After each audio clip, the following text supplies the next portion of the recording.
Hi, and welcome back to Mr. Raymond's AP Government series, where today, as we inch closer to the end of the course, we are going to learn about topics 5.3, political parties, and 5.4, how and why political parties change and adapt.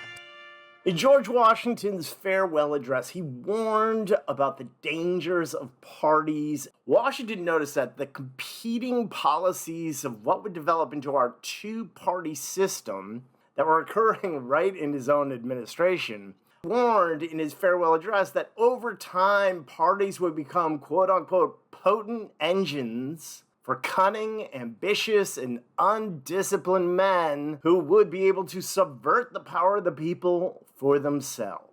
You might have been onto something there, George. So today we're going to start out by looking at linkage institutions, the functions and impact of political parties, and the structure of political parties. Okay, so starting with linkage institutions, our enduring understanding from College Board is that the political parties, interest groups, social movements, and they all provide opportunities for participation and influence how people relate to government and policymakers.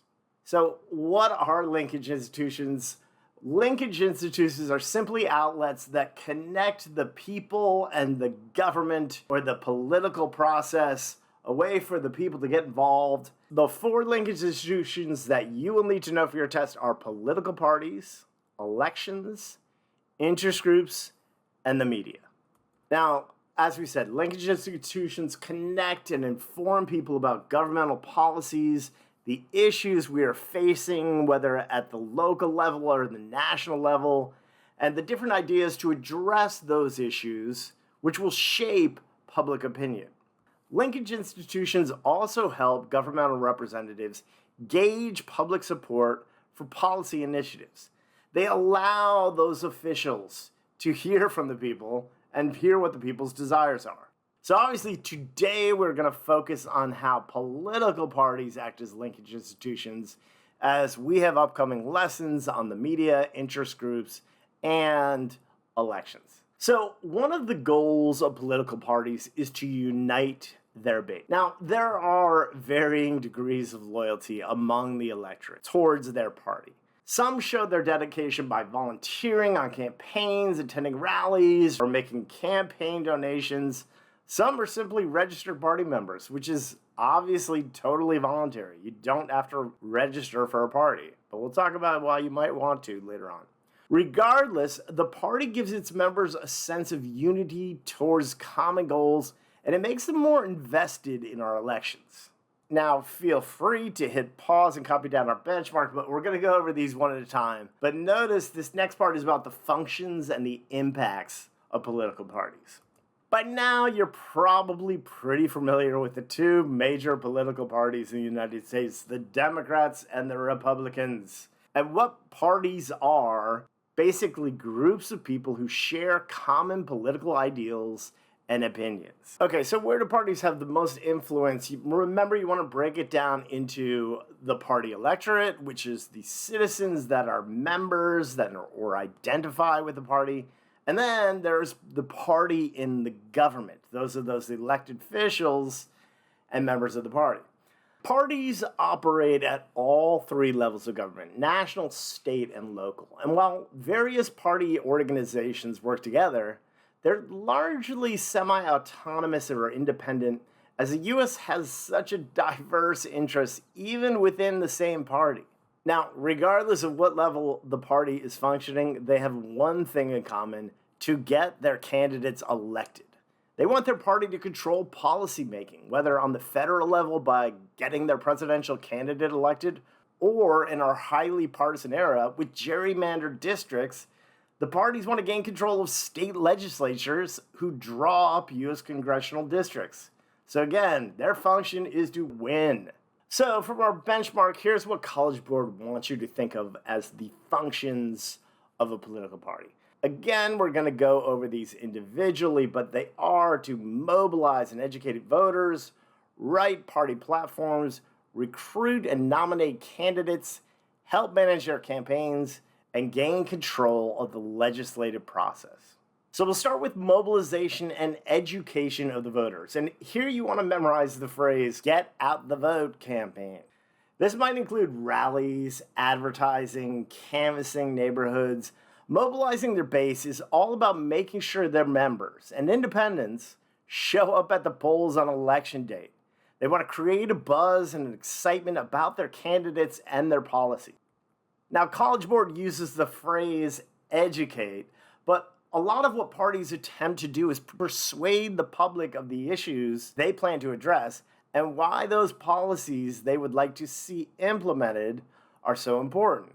Obviously, they want to pick issues that are going to connect with their base. Those issues and plans are outlined in what is known as the party platform. The party platform is a formal set of core principles and values and ideas that the party candidates are going to run on.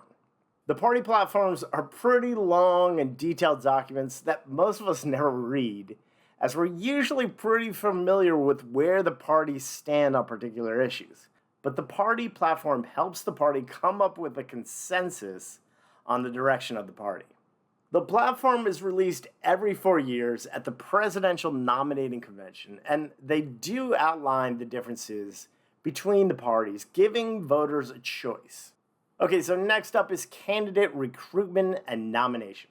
We often focus on the presidential election where multiple candidates from the same party might throw their name into the ring, but recruitment can be important for congressional races, especially for candidates taking on incumbents.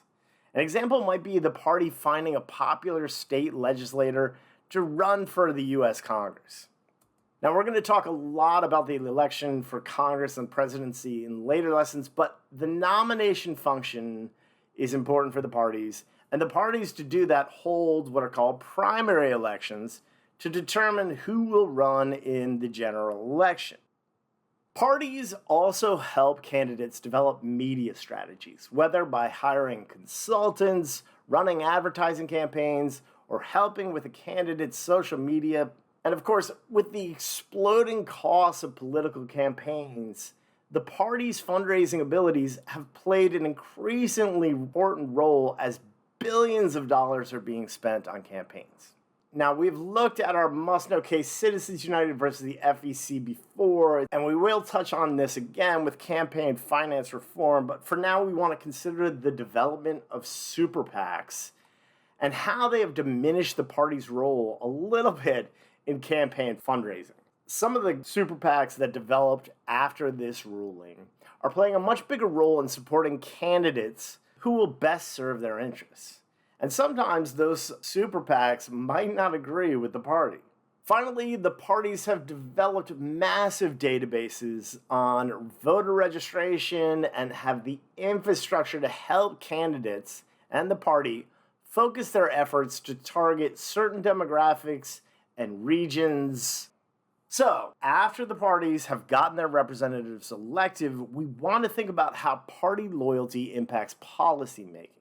Gaining control of the majority of seats in Congress, for example, allows a party to choose the Speaker of the House and committee chairpersons, something we touched on when we did Congress, and that allows them to really control the agenda of what legislation Congress will consider and try to pass.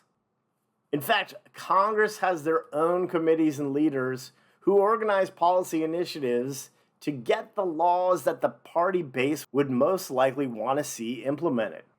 In our next lesson, we will look at the changing nature of the political parties and why the U.S. has a two-party system. We're also going to talk about political realignment. But until then, guys, thanks for watching. Be sure to subscribe. We're almost towards the end of the course. And just a reminder, teachers, that this PowerPoint with a wide variety of materials is available at Teachers Pay Teachers. Just click the link below this video.